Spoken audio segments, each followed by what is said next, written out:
क्या दिल्ली में फिर से शराब की दुकानों की लाइनें लगने वाली है? क्या गरीब मोहल्लों में फिर से खुलेंगे ठेके, या इस बार सरकार ने वाकई कुछ सीखा है? दिल्ली सरकार एक नई आबकारी नीति की तैयारी कर रही है। कहा जा रहा है कि इस बार समाज के कमजोर वर्गों, महिलाओं और युवाओं के स्वास्थ्य को सबसे ऊपर रखा जाएगा।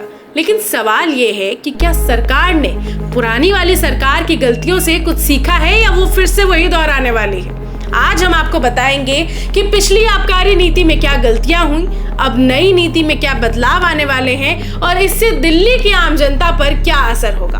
पर सबसे पहले समझिए कि आखिर आबकारी नीति होती क्या है। आबकारी नीति का मतलब है शराब के उत्पादन, बिक्री और वितरण को लेकर बनाई गई सरकारी व्यवस्था। ये नीति तय करती है कि शराब की दुकानें कहाँ होंगी, कैसे लाइसेंस मिलेगा, कितना टैक्स लगेगा और कौन इसे बेच सकेगा। अब जानते हैं कि दिल्ली की पिछली नीति क्या हुआ करती थी। 2021 में दिल्ली सरकार ने एक नई आबकारी नीति लागू की। सरकार का दावा था कि इससे शराब माफिया खत्म होंगे और सरकारी राजस्व बढ़ेगा, लेकिन हुआ इसका बिल्कुल उल्टा। 2021 और 22 में आम आदमी पार्टी सरकार को शराब से 10,813 करोड़ रुपए की कमाई हुई, लेकिन घोटाले के आरोप लगे और नीति को 2022 में वापस लेना पड़ा। सीबीआई और ईडी ने कई नेताओं और अफसरों पर जांच शुरू की, जिसमें अब तक कई गिरफ्तारियां भी हो चुकी है, जैसा कि आप जानते ही हैं। अब जानते हैं कि अब वाले में क्या होने वाला है। अब मुख्य सचिव धर्मेंद्र कुमार की अध्यक्षता में एक उच्च स्तरीय समिति बनाई गई है जो नई नीति पर काम कर रही है। इस समिति में आबकारी विभाग, स्वास्थ्य विभाग और सामाजिक न्याय विभाग के अधिकारी शामिल हैं।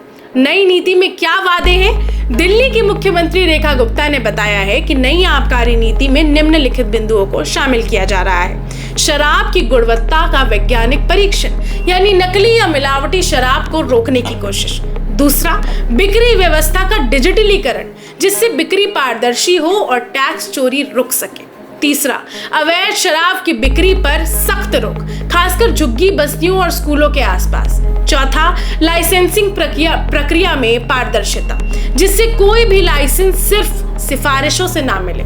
समाज के संवेदनशील वर्गों को प्राथमिकता, जैसे महिलाओं की सुरक्षा, युवाओं की सेहत और गरीब बस्तियों में शांति व्यवस्था। कई राज्यों की नीति का इसमें अध्ययन भी किया जा रहा है। समिति उत्तर प्रदेश, हरियाणा, महाराष्ट्र, कर्नाटका और तमिलनाडु की आबकारी नीति का अध्ययन कर रही है। इन राज्यों में अलग अलग मॉडल हैं। कुछ ने शराब पर पूरी तरह रोक लगाई है, तो कुछ निजी ठेकेदारों को बढ़ावा दे रहे हैं। ये नीति कब तक तैयार हो जाएगी, अब ये समझ लीजिए।